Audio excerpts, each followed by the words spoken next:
Mynnu ein hawliau. Maniffesto Pobl Anabl. Anabl Cymru yw cymdeithas genedlaethol cyrff pobl Anabl sy'n gweithio i fynnu hawliau a chydraddoldeb ar gyfer pob person Anabl. Nod Anabl Cymru yw treulio'r 5 mlynedd nesaf yn adeiladu cymdeithas fydd yn gwireddu a chynnal hawliau pobl Anabl. Felly, ar y cyd â phobl Anabl ar draws y wlad, rydym yn falch o gyflwyno ein 6 chais i'r pleidiau gwleidyddol cyn etholiadau Senedd Cymru ym mis Mai 2021.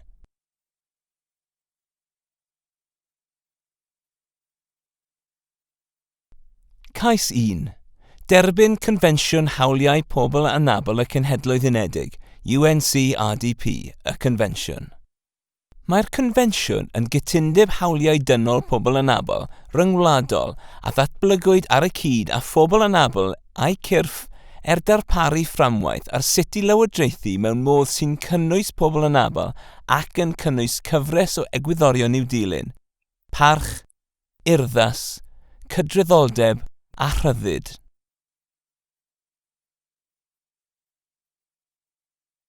Byddai derbyn y confensiwn yn golygu ystyried yr effaith ar bobl Anabl o bob deddf a pholisi a ddatblygir gan Llywodraeth Cymru a'i pasio drwy'r Senedd. Mae'r confensiwn yn darparu fframwaith galluogi pwy bynnag sy'n ei dderbyn i ddeall y camau angenreidiol i'w cymryd a'r safonau i'w dilyn.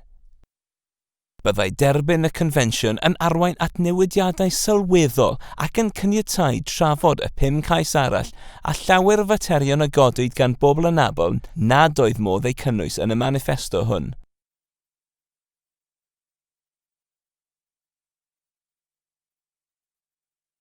Mae Anabl Cymru yn galw am ymrwymiad i'r dilynol. Derbyn y confensiwn o fewn deddfwriaeth Cymru. Helpu awdurdodau lleol i gyflwyno mesurau'n deillio o'i weithredu.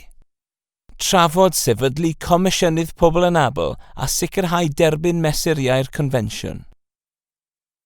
Cefnogi sefydlu Corff Pobl Anabl ym mhob awdurdod lleol yng Nghymru ac adeiladu ar gyllid ar gyfwng y cyrff datblygu eu cynhwysedd ar draws y wlad.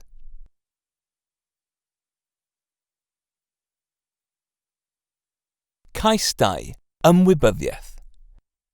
Un o pryderon mwyaf a godwyd gan bobl Anabl gyda ni oedd diffyg ymwybyddiaeth o faterion yn gysylltiedig â phobl Anabl. Nodir ymwybyddiaeth fel maes allweddol yn erthygl 8 o'r confensiwn, gan alw ar y bobl yn ei mabwysiadu i wella ymwybyddiaeth a thaclo'r stereoteipiau sy'n effeithio pobl Anabl. Mae hefyd yn olrhain mesurau dangos sut i wneud hynny. Mae Anabl Cymru yn galw am ymrwymiad i'r dilynol. Rhaglenni gwella ymwybyddiaeth y cyhoedd o faterion hawliau Anabl a phryderon pobl Anabl yn cynnwys o fewn cwricwlwm ysgolion, cynlluniau hyfforddi proffesiynol a mentrau cyflogwyr. Sicrhau bod y gweinidog sy'n gyfrifol am gydraddoldeb yn adrodd datblygiadau i'r cyfryngau yn rheolaidd ym maes taclo anghydraddoldeb yn benodol yng nghyd-destun pobl Anabl. Cymell pobl Anabl i fod yn rhan o fywyd gwleidyddol wrth arwyddo'r gronfa mynediad i swyddfeydd etholedig. Cais 3. Gofal cymdeithasol a byw'n annibynnol. Dewyd llawer o bobl Anabl wrthym ei bod yn wynebu anawsterau wrth geisio byw'n annibynnol. Mae'n debyg fod pobl Anabl yng Nghymru yn cael problemau mawr yn ceisio cael gofal cymdeithasol a bod hynny'n cael effaith fawr ar ei gallu i fyw'n annibynnol. Mae byw'n annibynnol yn ein galluogi fel pobl Anabl i gyrraedd amcanion a byw ein bywydau yn ôl ein dewis ni. Byddai erthygl 19 o'r confensiwn yn galw ar Gymru i sicrhau bydd polisïau, deddfwriaeth a gwasanaethau'n hwyluso byw'n annibynnol. Rydym yn galw am y dilynol. Ymrwymiad i adolygu fframwaith gweithredu Anabl, yr hawl i fyw'n annibynnol yn rheolaidd, a'i ddiweddaru a gweithredu ar y cyd â phobl Anabl a chyrff pobl Anabl.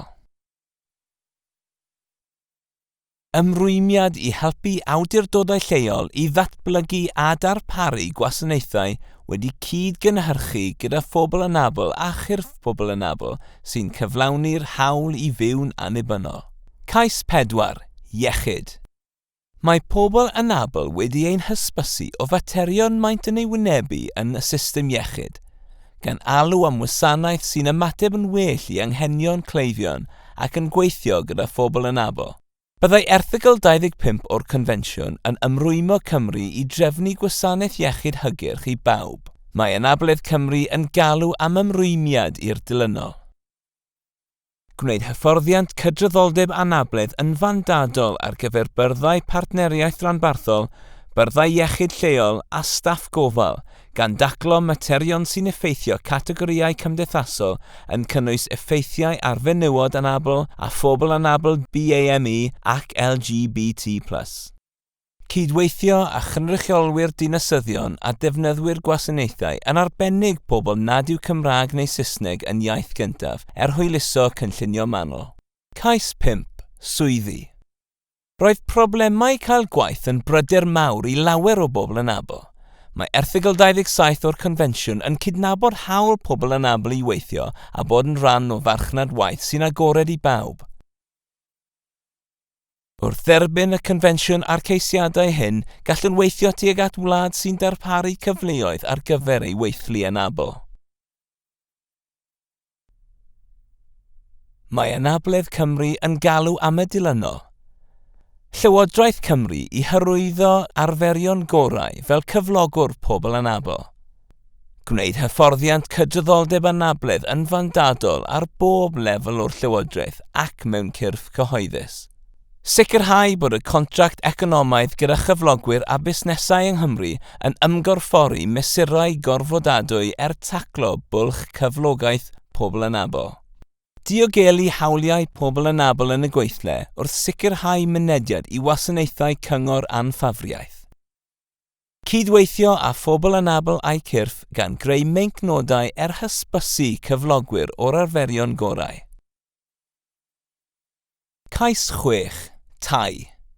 Roedd darparu mynediad i dau addas o safon hefyd yn fater allweddol a godwyd fel rhan o'n gwaith ymchwil. Wrth fabwysiadu'r Confensiwn o fewn Deddfwriaeth Cymru, bydd erthygl 28 yn darparu cyfarwyddyd o ran creu tai addas ar gyfer pawb a dechrau'r gwaith o greu gwlad ble na fydd unrhyw un yn gorfod poeni am gael cartref addas. Mae Anabledd Cymru yn galw am ymrwymiad i'r dilynol. Safonau hygyrchedd ar gyfer tai cymdeithasol yng Nghymru yw ddatblygu ar y cyd a Pobl Anabl a'i cyrff. Sicrhau bod awdurdodau lleol a datblygwyr tai yn cydymffurfio ar safonau hyn. Darparu hyfforddiant cydraddoldeb anabledd ar gyfer staff cymorth yn cynnwys gweithio gyda Pobl Anabl nad ydynt yn gallu siarad a dulliau cyfathrebu amgen. Adolygu'r cymhwyster oedran mewn cysylltiad a dyrannu tai cymdeithasol. Casgliadau. Mae galw clir am leisio barn Pobl Anabl yn y Senedd gan bobl Anabl eu hunan a gan wleidyddion. Wrth weithredu'r Confensiwn a'n ceisiadau, gallwn weithio tuag at wlad le bydd pawb, dim ots pa amhariad, yn cael mynediad llawn i'r byd o'i hamgylch, cysylltu â'i cymuned ac osgoi poeni am ansawdd ei gwasanaethau. Credwn fod y fath ddyfodol yn bosibl, a dyma'r blociau adeiladu sicrhau cyrraedd y nod.